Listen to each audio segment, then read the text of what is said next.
Dans le cadre du module Signes, Sujet et Sens, nous allons entamer la deuxième partie du cours intitulée Conception sémiotique. Après avoir vu donc l'histoire du signe, maintenant on va aborder certaines conceptions donc par rapport à la compréhension du signe. On va voir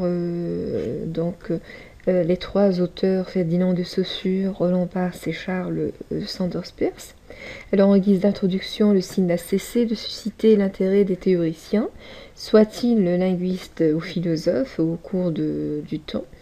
On abordera le signe donc tel traité par ces trois auteurs-là. Et ces derniers ont tenté de nous donner un cadre de référence qui nous permet de comprendre le sens du signe. Alors, commençons par Ferdinand de Saussure. Alors, Ferdinand de Saussure, il s'est inspiré de ce qu'a analysé Darwin. Alors, Darwin, il a dépeint le comportement scientifique, qui selon lui, c'est une combinaison dosée du scepticisme et de l'imagination confiante. Donc, chaque thèse, elle est considérée comme une hypothèse, et chaque hypothèse, elle est considérée comme une thèse qui peut être vérifiée et développée. De cela,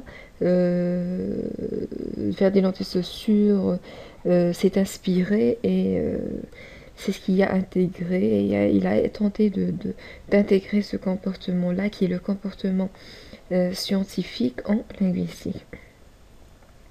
Donc commençons par une définition des concepts. Commençons d'abord par la sémiologie. Alors là, le point de départ des réflexions de Saussure était la conscience aiguë de l'individualité absolue et unique de chaque acte expressif qu'il a nommé parole. C'est une étude des signes au sein de la vie sociale. Parmi les autres systèmes sémiologiques, il a énuméré les rites et les coutumes, comme par exemple le code de la politesse, c'est un système sémiologique.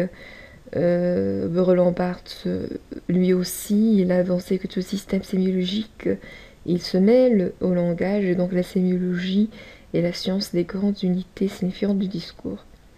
Pour ce qui est de la sémiotique, alors la sémiotique, elle n'a pas réprimé la vision saussurienne, au contraire, elle a repris l'objet de Ferdinand de Saussure, et la seule différence réside que dans la sémiotique, il y a un refus de privilégier le langage et la société comme elle veut être une théorie générale des modes de signifier.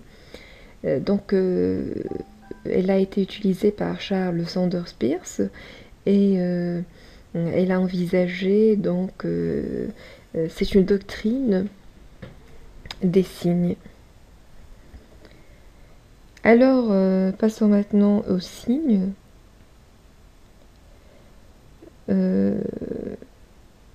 Donc, le signe, il a été donc lié à l'indice, et comme par exemple, si on prend l'exemple de la couleur sombre du ciel, elle nous signe, donc c'est le signe ou l'indice d'un orage imminent. Par exemple, l'élévation de la température du corps, elle peut être l'indice ou le signe d'une maladie. Le signe a été également lié au signal, donc le signal est volontaire, il est conventionnel, explicite, et lorsqu'il est combiné à d'autres signes de même nature, il forme un système de signes ou codes. Donc dans un même code, les signes peuvent être de différentes formes, graphiques, sonores, visuelles. On a aussi le signe symbole, qui est le signe figuratif d'une chose qui ne tombe pas sous le sens. Par exemple, le signe figuratif représentant une balance est le signe symbole de l'idée abstraite de justice. Cependant, Ferdinand de Saussure, il a quand même procédé à une distinction entre le symbole et le signe. Pour lui, le symbole, au contraire du signe, il a pour caractère de n'être jamais tout à fait arbitraire. Par exemple, le symbole de la justice ne pourrait pas être remplacé par un char. Avec Ferdinand de Saussure, le signe linguistique est instauré comme une unité de langue. Donc vous voyez que Ferdinand de Saussure, pour lui, il représente le signe comme étant un signe linguistique, c'est-à-dire qu'il a étudié le signe linguistique, et donc il est instauré comme une unité de langue, qui a une entité psychique à deux faces. Donc on a le signifié qui est équivalent au concept, et le signifiant qui est équivalent à l'image acoustique, et ce sont des réalités qui ont leur siège dans le cerveau. Donc Ferdinand de Saussure quand même précise que l'image acoustique n'est pas le son matériel, mais elle est l'empreinte psychique du son, c'est-à-dire qu'elle est la représentation naturelle du mot. Ferdinand de Saussure, il a également dans sa conception parlé des caractéristiques du signe linguistique. Pour lui, le signe linguistique, il est arbitraire, il a un caractère, donc il a parlé du caractère signifiant, du caractère linéaire du signifiant. Il a parlé de la mutabilité ainsi que de l'immutabilité du signe. Alors pour lui, si les signes linguistiques n'étaient pas arbitraires, il ne pourrait pas codifier en une succession linéaire de situations qui se présentent de façon unitaire à la mémoire, à la perception et à la connaissance des sujets parlés. Il a également parlé des rapports du système linguistique, à savoir les rapports syntagmatiques qui prennent leur axe, ou c'est l'axe de la chaîne parlée ou écrite, et les rapports paradigmatiques, c'est l'axe des relations.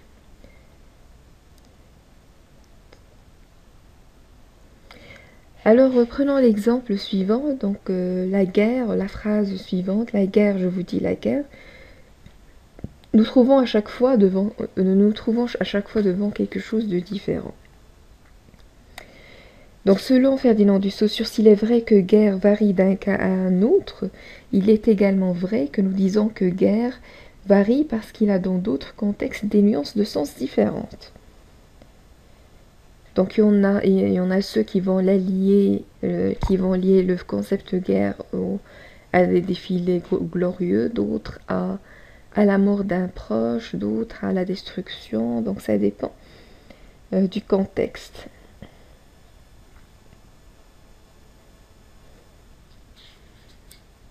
Donc ici on note le caractère individuel, unique, et aussi de l'acte expressif particulier.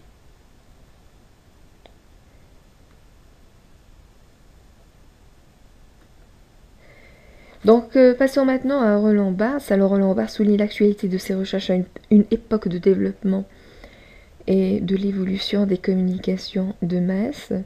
Pour lui, il a étudié donc le signe mythologique. Donc pour lui, c'est une parole, c'est un système de communication. C'est un message lié à une certaine société dans un moment précis de son histoire. Il est basé sur la signification et l'importance du sens accordé par les systèmes des signes. Donc il peut s'agir de paroles, images, objets, publicités, etc. Il a été inspiré également par l'écriture, notamment l'écriture japonaise, par l'analyse du discours également, et il a ajouté donc aux deux entités psychiques du signe linguistique comme traité ou la-t-elle traité par Ferdinand de Saussure, il a ajouté le concept de la signification.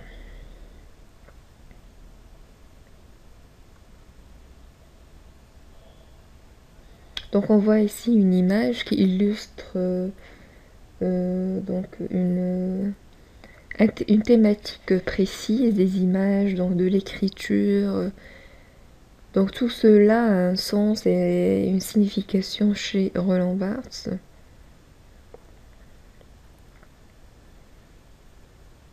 Donc passons maintenant à Charles Sanders Peirce. Alors Charles Sanders Peirce,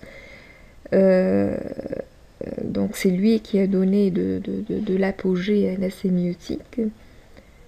Donc la première grande distinction entre de Saussure et Peirce, c'est que le premier limite son propos aux signes linguistiques, alors que le second envisage tous les types de signes. Donc dans la conception peircienne, on trouve ce qu'on appelle, ce qu'il a appelé les catégories peirciennes. Alors c'est la primarité ou la primité, c'est la catégorie des sensations pures. La secondité, c'est la catégorie de l'existence et de la résistance. Et la tiercéité, c'est la représentation. Donc, pour Peirce, ces trois catégories correspondent également aux trois modes d'être fondamentaux. Alors, il a parlé aussi du processus sémiotique. Et dans certains articles, on va trouver donc l'appellation du processus sémiosique. C'est un rapport triadique entre un signe ou représentamène premier, un objet second et un interprétant troisième. Alors le représentamène est l'image sonore ou visuelle du signe, c'est le signifiant de l'écho saussurienne.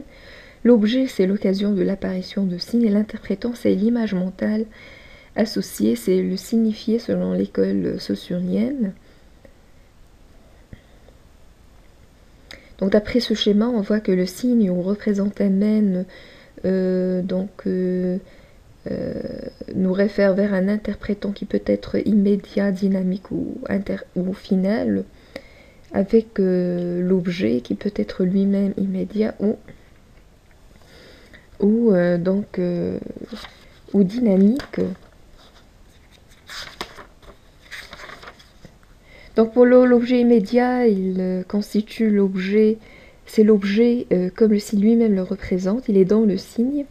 Et l'objet dynamique, c'est la réalité qui par un moyen ou un autre parvient à déterminer le signe à sa représentation, où on peut le déterminer comme étant la cause du signe ou l'origine, la raison d'être du signe, et il est hors du signe. Pour l'interprétant immédiat, c'est le sens probable susceptible de venir spontanément à l'esprit de n'importe quel récepteur qui connaît le code. Pour l'interprétant dynamique, c'est le sens particulier formé dans l'esprit d'un récepteur particulier à chaque instant de réception. Et l'interprétant final, c'est le sens sur lequel tous les récepteurs peuvent s'accorder. C'est le sens final, c'est le sens autorisé, c'est le sens correct. Donc il est important également de parler de l'articulation trichotomique. Donc chacun des trois termes du processus sémiotique se subdivise à son tour selon les trois catégories comme le montre le tableau. Donc la première trichotomie est le mode d'être du signe. La deuxième, c'est le mode de renvoi du signe à son objet. La troisième, c'est le mode d'effet du signe. Donc je vous invite à faire la lecture de l'article sur la classification du signe. Vous allez trouver des exemples très constructifs dans ce sens. Alors ici, on a pris comme exemple la douleur comme signe. Donc pour nous, l'objet du signe douleur, c'est l'origine de l'apparition de cette douleur. Pour le représentamène, où le signe peut être d'ordre émotionnel, matériel ou signifiant, et l'interprétant, c'est un interprétant donc qui peut être d'ordre de la compréhensivité et la pensée. Donc en guise de conclusion, la sémiologie saussurienne, à la différence de la sémiotique de Peirce, se limite à l'étude des institutions sémiologiques. Elle porte sur l'histoire ainsi que sur le fonctionnement de systèmes sémiologiques, alors que la sémiotique a pour objet le processus par lequel n'importe quelle chose se présente à l'intelligence scientifique comme signe et ou représentamène. Donc tout cela, tous ces concepts et tous ces cadres de référence laissent apparaître la complexité, la diversité des pensées, bien sûr qui ne font qu'enrichir la connaissance sur un sujet qui paraît orné de subjectivité. Voici quelques références et je vous remercie pour votre attention.